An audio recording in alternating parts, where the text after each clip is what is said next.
Hello, and welcome to Lifeline. I'm your host, Apostle Brian Pruitt. Today, I want to talk about how bitterness can cost you everything. You know, sometimes we think that bitterness is not a big deal, and that is something that is really not something that we need to address in our lives. But really, bitterness, what I found, can cost you opportunities. It can cost you open doors. It can cost you, viable information that you need. And because you are still stuck in a place of being angry and being in a place of trauma and woundedness, it will cost you and will rob you. Now, just think about this, you all. How would you feel? How would you feel if someone took something from you? Meaning that someone broke into your house or broke into your car and they took some valuable things that you had locked up. You'll feel some kind of way about that because, you paid for that or that item was a gift to you. Well, bitterness is the same thing. Bitterness comes as a thief. It comes to rob. It comes to steal, to take from you that which is valuable. So I want you to understand that it's very important that we understand that how bitterness comes. Bitterness comes from a place of unforgiveness. It comes from a place where of offense, where something may have happened and something had transpired. And please understand that this doesn't mean that what you went through and what you faced did not mean anything, or am I making light of that? But it's very important that we get a handle on that, because if we continue to walk in a place of unforgiveness over something that happened, it will turn into bitterness, meaning that you are choosing not to forgive. The word forgiveness simply means to pardon. It is the same that you see in the court setting when a judge renders down a sentence or a judgment. He or she says, okay, I release you or I find you not guilty. It's the same as saying, I forgive you. I pardon you. You receive a pardon. And so a lot of times it's hard for us to do that because really we want revenge. We want to see the outcome. Now, there is a level of justice that will take place. But forgiveness really takes you out of that realm. It takes that out of your hands.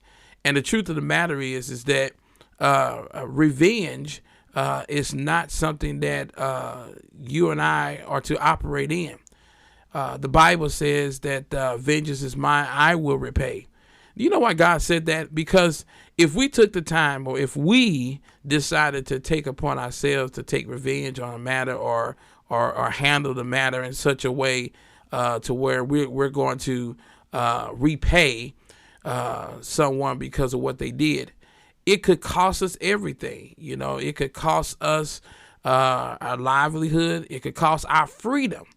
A lot of times that we do things and we react a certain way, we react out of the moment. We react emotionally until it's too late. And so this is the reason why God says, okay, vengeance is mine. I will take care of that. I will give you justice. So there's a level of trust that has to take place. But when you be in a place where you're like, you know what, I'm not going to forgive. I'm not going to pardon them. I'm not going to, I'm not going to release them of this. And I'm going to continue to hold on to this. That stuff turns into bitterness. And then what happens is that you get to a place that you become so bitter that you will not see when good comes. We find this even in relationships, that you're so bitter because of what happened before. Anything new that comes into your life, you shut it down, or you already put up walls, or you send the individual through a unhealthy screening process. Okay, because you are judging them based upon what happened to you in the past. So here's my question to you. What if someone did that to you? What if someone chose that they were not going to forgive you? What if someone said, you know what, I'm going to take you through this screening process to where, I'm going to have to check you out first. Is that fair? Is that a right thing to do? No, it's not. To judge something or to judge someone based upon what happened to you before, it's not fair.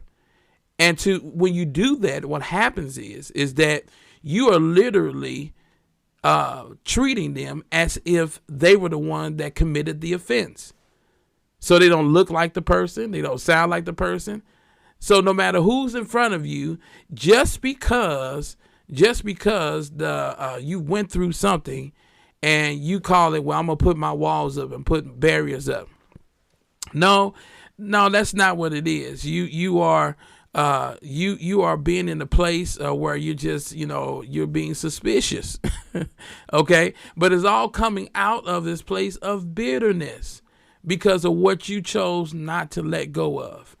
So all I'm saying is this, just kind of raw and uncut here today. Listen, you got to choose what you're going to do.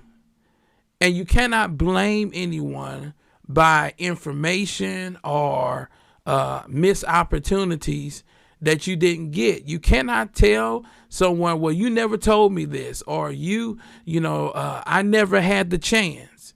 No, you did. But you chose to operate out of something that happened before, and you use that and you allow that to control your emotions, your decisions, based upon what you're going to do and what you're not going to do. Okay, because of what happened to me before, this is how I'm going to react now. Because of what happened before, this is how I'm going to respond. Now, please don't get this twisted. Don't get this mixed up with using wisdom, okay? Because everything that we go through, we should learn from it. Yeah, absolutely. There's some things that we should learn from. We should grow. But I'm talking about here there's something that is unhealthy, okay? Bitterness cannot be your teacher. It can be if you allow it to be. But bitterness was never meant to be your teacher or to be your master, okay? And if you don't like somebody stealing and robbing from you, taking something that's rightfully yours, then you have to have that same attitude towards the spirit of bitterness. And the best way to get rid of it is to choose to forgive. Every day, choose to forgive. You have to make up in your mind, okay, that situation is not the same as this. That person who or group of people, they're not here anymore. So I'm going to shift myself. I'm going to change my focus and allow this moment to bring me into something new.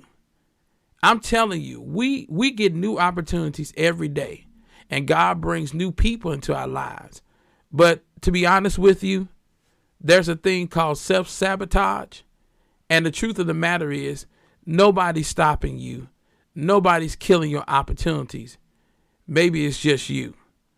So I say this to you today so that you would wake up and that you will understand that it don't have to be this way.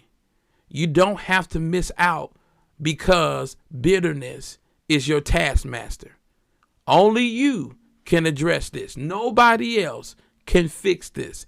Nobody else can reach in on the inside of you and snatch bitterness out of you. Only God can. But the truth of the matter is, even God won't be able to do it unless you're willing. So you have to decide. You have to say, okay, this is the day that I'm going to let bitterness go. And I'm not going to allow it to run my life and rule my life ever again. This is my moment, and I'm not going to walk in a self-sabotaging posture or way. I'm going to stop. I'm going to stop killing my opportunities. I'm going to stop blaming everybody else and say, you know what? It's me. Well, thank you for joining me today. And I'll see you next time right here or Lifeline.